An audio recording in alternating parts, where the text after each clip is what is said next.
धन्यवाद छ सभामुख महोदय। विषय हामी सबैलाई अवगत भएकै कुरा हो र जुन खालको अभिव्यक्ति प्रधानमन्त्रीज्यूले दिनुभएको छ त्यसलाई चाहिँ सच्याउनका लागि परराष्ट्र मन्त्रीज्यूको जवाफ यहाँ आउँछ अरे भन्ने कुराहरू सुनिराखिएको अवस्था छ।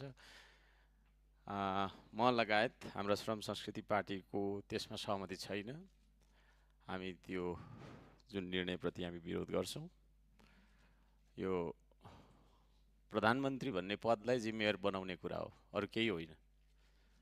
उहाँ चाहिँ यहाँ आउनु नहुने, उहाँले गर्नुभएको जुन गल्ती छ त्यसलाई सच्याउनु चाहिँ अरू मान्छे लागिदिनुपर्ने भन्ने खालको यो चाहिँ तपाईँको न्यायसम्मत छैन, संविधान सम्मत पनि छैन। सुभाको कारणले अब यहाँ हामीले विधिद्वारा संसदलाई सञ्चालन गर्नुपर्ने हो या के हो, यो प्रश्न म गर्न चाहन्छु र हाम्रो माग रहन्छ उहाँ आएर सम्बन्धित व्यक्ति जसले गल्ती गर्नुभएको हो उहाँबाट नै, त्यो तहबाट नै उहाँको धारणा के हो त। परराष्ट्र मन्त्रीज्यूले एउटा आफ्नो धारणा राख्नुहुनेछ, तर प्रधानमन्त्रीज्यूको धारणा के हो त त्यसलाई बरु उहाँ आएर चाहिँ नि के अरे बोल्न पाएको भएन भने उहाँले लिखत वक्तव्य, हिजो मैले एउटा प्रस्ताव पनि पेश गरेको थिएँ, त्यसलाई पनि गम्भीर रूपमा लिनुपर्छ जस्तो लाग्छ मलाई। लिखतमा उहाँले भन्दा पनि हुन्छ, साइन गरेर पठाइदिने र यहाँनिर परराष्ट्र मन्त्रीज्यूले त्यो कुरालाई चाहिँ वाचन गर्दाखेरि सायद हामी पनि मान्छौँ होला। नत्र यहाँ उहाँले एकजनाले भनेको कुरा अर्को मान्छेले भन्नुपर्छ जस्तो मलाई त्यो तरिकाले चाहिँ एउटाले गल्ती गर्छ अर्कोले सच्याइ दिनुपर्ने भन्ने हिसाबले गयो भने यो चाहिँ न्यायोचित हुँदैन भन्ने मलाई लाग्छ। त्यो छ। यो संविधान असफल कि हाम्रो कानुन असफल हो, हामी असफल कि हाम्रो समय असफल हो, हाम्रो व्यवहार असफल कि हाम्रो सोचाइ असफल हो।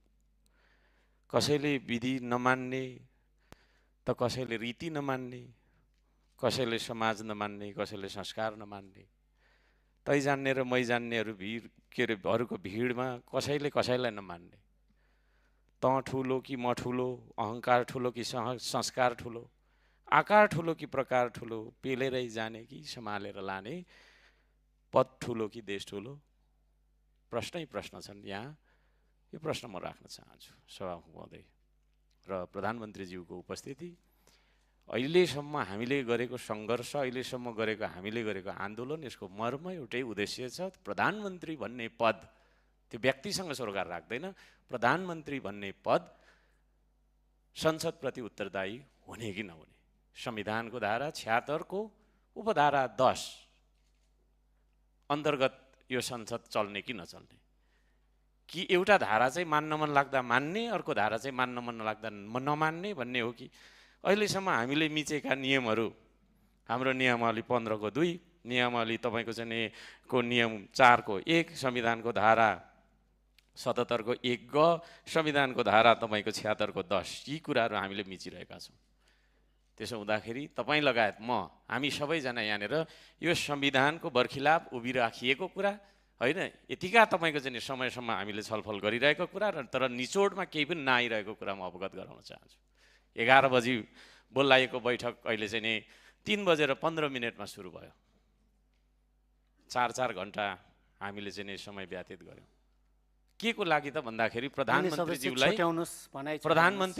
1 मिनेटको बाटो होइन, यहाँसम्म आएर आफ्नो वक्तव्य सच्याउनका लागि हामीले आन्दोलन गर्नुपर्ने भनिसकेपछि हामी यो कस्तो लोकतन्त्रमा छौँ, कस्तो खालको संसदीय अभ्यास भइराखेको छ, यो संविधान मुताबिक हामी चलिराखेका छैनौँ र संविधान मुताबिक हामी चल्नुपर्छ कि पर्दैन भन्ने प्रश्न राख्न चाहन्छु। धन्यवाद।